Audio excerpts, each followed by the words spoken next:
Les liens obscurs du pouvoir politique en France. L'histoire politique de la France révèle souvent des intrigues et des jeux de pouvoir qui échappent parfois à l'œil du public. Un exemple frappant de cette manipulation politique est l'ascension de Emmanuel Macron au poste de président de la République, une manœuvre soigneusement orchestrée par certains cercles d'influence.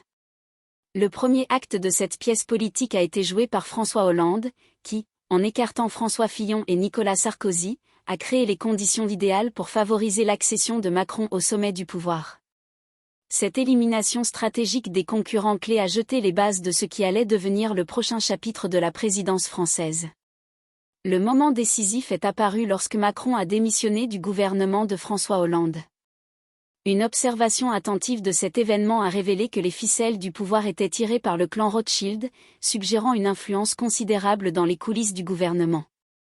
Cette transition de pouvoir, loin d'être une simple démarche politique, semble avoir été planifiée et exécutée par des acteurs puissants agissant dans l'ombre.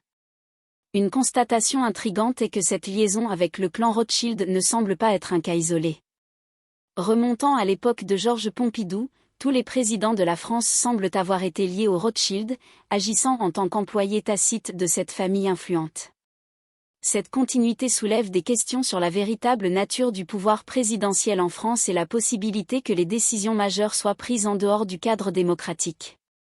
Si les Français pensent avoir un impact sur le choix de leur président par le biais des élections, il est crucial de reconnaître que les candidats présentés sont souvent étroitement liés à des intérêts particuliers. Cette situation peut être comparée à choisir entre différentes variantes de Coca-Cola, où les options telles que le Coca-Cola classique, le Coca-Cola diète et le Coca-Cola sans caféine semblent offrir un choix, mais finissent tous par appartenir au même géant de l'industrie.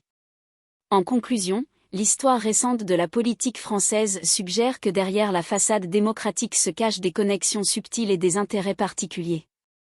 Comprendre ces mécanismes est essentiel pour les citoyens afin de prendre des décisions éclairées et promouvoir une véritable démocratie où le pouvoir appartient réellement au peuple plutôt qu'à des forces cachées dans les coulisses du pouvoir.